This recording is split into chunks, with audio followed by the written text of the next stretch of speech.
जी, दोनों आप ये एक चर्चा हमारी सुनिए। अब नेक्स्ट आपको आई एम श्योर कि इस बारे में रुचि होगी, और वो है गुजरात इलेक्शंस।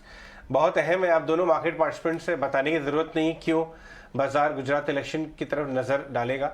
हमारे साथ हमारे सहयोगी जो गुजरात में है, ऐश्वर्य, वो ज्वाइन कर रहे हैं बताने के लिए कि ऑन ग्राउंड क्या मामला है। और हमारे साथ तिवारी जी भी जुड़ेंगे, वो विशेषज्ञ हैं इलेक्शन रिलेटेड मैटर्स के।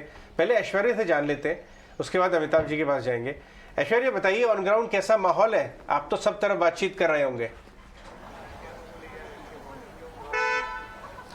बिल्कुल उत्साह का माहौल है आज, क्योंकि पूरा उत्तरी गुजरात जो है वो वोट कर रहा है। दूसरे चरण के मतदान लगातार जारी है, और क्योंकि ज़्यादातर अर्बन कॉन्स्टिट्यूंसीज हैं, इसलिए लोग भारी मात्रा में बाहर आकर वोट भी कर रहे हैं। पिछली बार जो फेज 1 में जो लो टर्नआउट था, उसके बाद इलेक्शन कमीशन द्वारा और कई पॉलिटिकल पार्टीज द्वारा लगातार अपील की गई कि लोग ज़्यादा संख्या में बाहर निकले और वोट करें, और इसी का परिणाम है कि 1 बजे तक 47% तक वोटिंग हो चुकी थी। और लगातार, क्योंकि दूसरे चरण के मतदान में कई इंपॉर्टेंट पॉलिटिकल लीडर्स ने आज वोट डाला। अहमदाबाद के अंदर जहां पर मैं रिपोर्ट कर रहा हूं, वहां पर एक तरफ नरेंद्र मोदी ने और दूसरी तरफ अमित शाह ने भी वोट किया। और आज जहां पर मैं पोलिंग बूथ पे खड़ा हूं, यहां पर अमित शाह ने पूरे परिवार के साथ आकर वोटिंग करी। लेकिन इस बार चुनाव बड़े दिलचस्प हैं, क्योंकि सिर्फ भारतीय जनता पार्टी और कांग्रेस की फाइट नहीं है, बल्कि आम आदमी पार्टी भी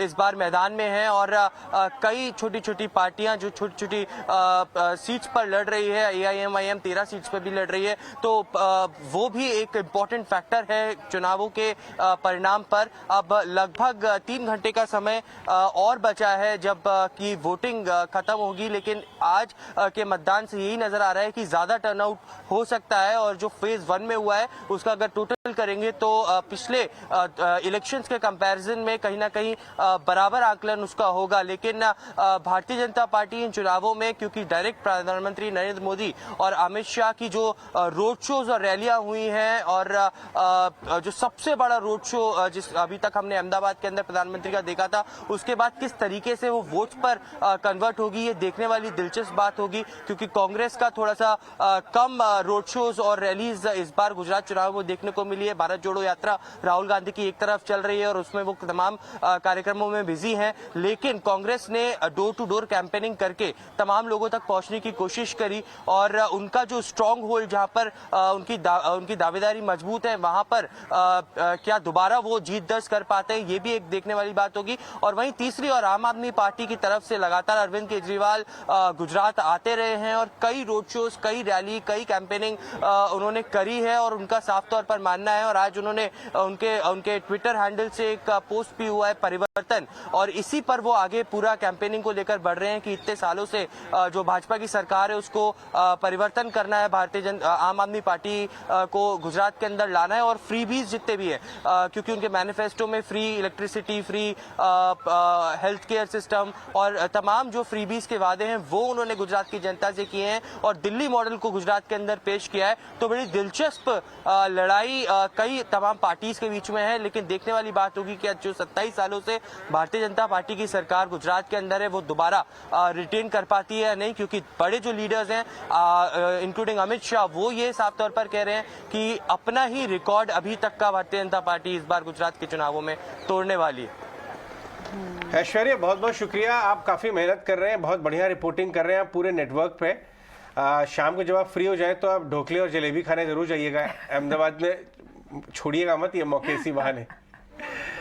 बहुत बहुत शुक्रिया। ऐश्वर्या जैन ऑन ग्राउंड से रिपोर्ट करते हुए गुजरात इलेक्शंस। हमारे साथ अमिताभ तिवारी जी भी हैं। अमिताभ, गुड आफ्टरनून, बहुत बहुत शुक्रिया ET नाउ स्वदेश पे हमसे बात करने के लिए। हमें समझाएं आप, एक तो है सब जगह स्टेट इलेक्शंस होते हैं, लेकिन गुजरात इलेक्शंस क्यों इंपॉर्टेंट है देश के लिए भी, पॉलिटिकली और ऑफ कोर्स इकोनॉमी के लिए भी?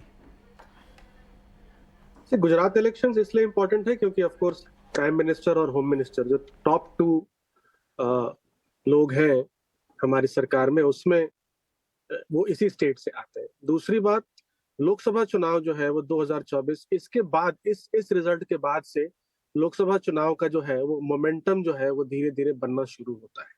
इसलिए ये चुनाव बहुत इंपॉर्टेंट है, क्योंकि यहाँ पे अगर बीजेपी को कुछ भी नुकसान उठाना पड़ता है सीटों के मामले में या सरकार बनने के मामले में, तो उसका बहुत बड़ा इम्पैक्ट एक नेशनल इम्पैक्ट है। इसलिए ये चुनाव बहुत इंपॉर्टेंट है।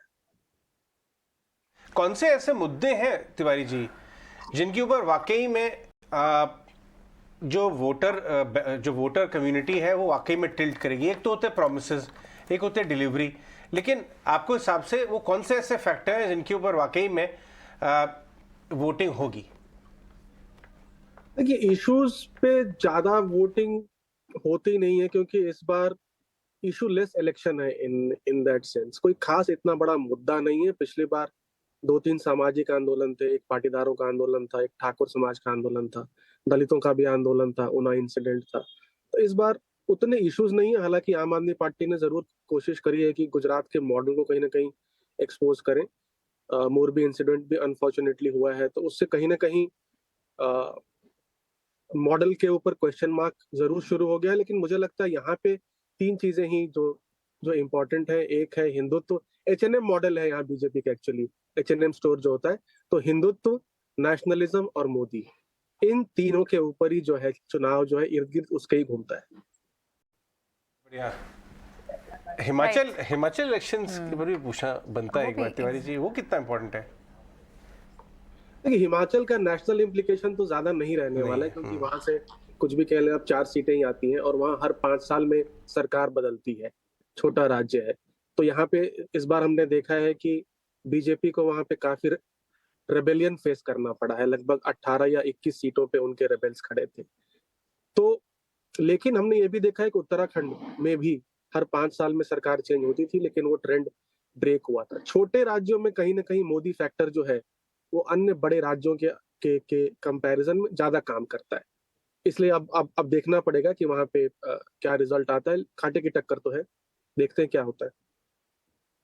बिल्कुल, बहुत बहुत शुक्रिया अमिताभ जी आज समय देने के लिए और अपना एनालिसिस हमसे शेयर करने के लिए बहुत बहुत शुक्रिया। तो बिल्कुल जैसे अमिताभ बता भी रहे थे कि गुजरात की इलेक्शन सिर्फ गुजरात तक सीमित नहीं रहते, क्योंकि गुजरात से जो कैंडिडेट निकल के आते हैं, यानी वहाँ जो पीएम मोदी यूनियन देश के लिए जो आपकी सरकार बनती है, पूरे देश का प्रधानमंत्री कौन निकल के आता है, वो भी गुजरात से बहुत बड़ा एक इन्फ्लुएंस बनता है।